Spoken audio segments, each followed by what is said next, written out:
The family has said that it will proceed with the burial as it is yet to receive a court order halting the process. And our senior political reporter, Duncan Hamba, has been following this campaign trail very closely for us this week. He now joins us live with an update. Duncan, what is the status of that burial? The family says they will go ahead. What can you report? Yes, Akisa, yet to get full details, but Victor Ogale, our colleague from Nakuru, was headed that direction. We had to split because there was a mixed communication that possibly the NASA principal would have started here in Ndanai, Bomet County before heading to Kericho, so we had to split. But as of 9 in the morning, we had been informed that the family, by last evening, among the issues that they were being raised was that communication as to whether if there's concurrence that there's a dispute. And we understand the elders with the younger brother of the former PC, Isaiah Chelegut, had agreed that yes, there's a pending issue, and they agreed the burial was to go ahead. Then, if need be, if an exhumation would follow later, at least parties would be in the picture that as at the time they were laying him to rest, there was an outstanding dispute. So as of 9 in the morning, the burial was to go on as planned earlier. And therefore, I think Victor Ogale might be in a position. We had to do a detour and come to Bomet County here at Ndanai. And as you can see behind me, supporters of Chama Cha Mashinani are streaming in, waiting for the NASA principals who will be addressing a rally here shortly after 3 o'clock. We understand that they had to go to attend, make a technical appearance at the family, at the burial of former PCI Isaiah Chelegut. Then from there is when they'll be coming here at Ndanai. So earlier on, we managed to engage Bomet Governor Isaac Ruto as to why he's not been on the campaign trail with the with his other members of the NASA Pentagon, and why there's a lot of activity both from Jubilee and NASA, particularly in Bomet County. And this is what he had to say as far as those two key issues are concerned, and why Kericho seems to be another target area of interest for NASA in particular, which initially had set their eyes in Bomet and Narok County. This is what the governor had to say in that brief interview earlier on, Akisa. Well, they'll be here even tomorrow. We have no problem with that. What we are only telling the people is not to bother about them. They just come and go. They come and tell us the same old stories, and they are off. And they keep telling people lies they can also discern to be real lies. For example, they'll come here and tell us that they have done 300 kilometers of tarmac.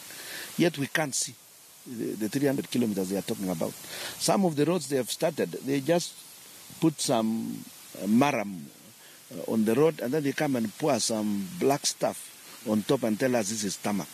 Yet a real tarmac is going on in Danai, where you really do the base, and there is proper concrete, there is proper mixing. We can see the difference.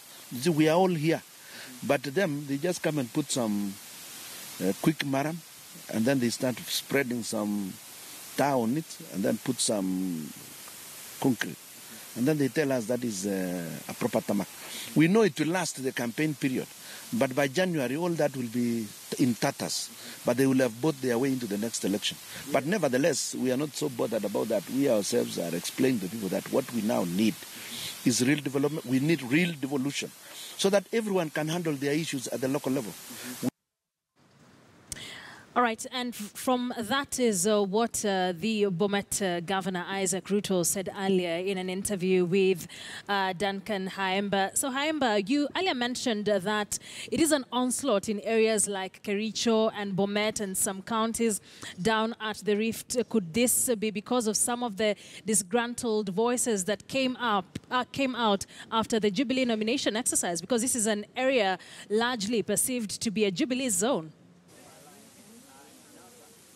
Yes, in an interview, that particular interview, I asked that question to the governor, Isaac Ruto, and he said it's no secret that the South Rift, Bomet in particular, was a very strong Jubilee stronghold. And he has explained the reason as to why we are not seeing him on the campaigns is for the simple reason that he has to consolidate and ensure that they bag enough votes. Of course, he's confident of retaining his seat, which is being eyed by Deputy Speaker of the National Assembly, Joyce Labos, on Jubilee ticket. But the governor says that was 2013. He says the ground has shifted and they have made enough inroads in Narok, and now they are overlapping or crossing over to Kericho County, where NASA will be having a series of rallies tomorrow. So he has explained that the South Rift was a Jubilee, was firmly under the grip of Jubilee, and the fact that we see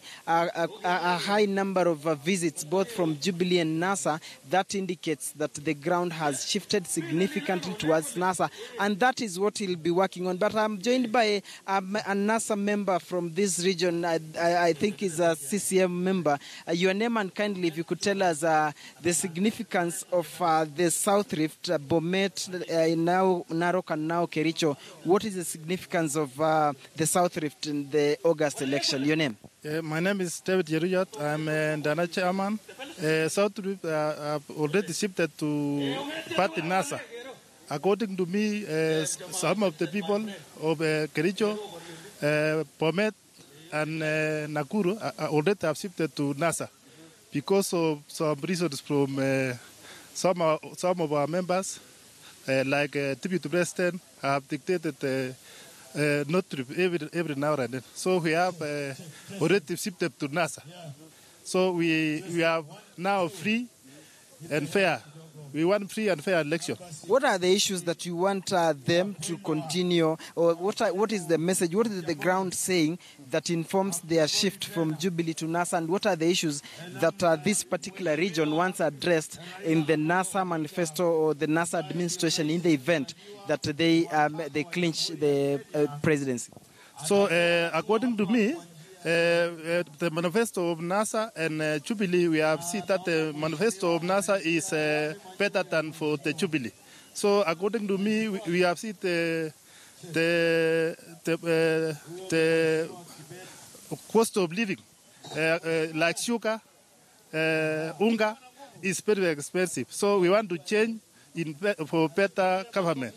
We see the NASA government manifesto is better than for the Jubilee. Okay. Yeah. Well, we'll be talking to more residents later, Kiss. I think for now I need to toss over to you if you can hear me. But just to clarify, at 3 o'clock is when this planned rally here in Danai will be getting underway proper. And just to mention, this is again just like yesterday when NASA presidential candidate Raila Odinga took his political war to the doorstep of his main rival, President Uhuru Kenyatta. That was Kiambu County.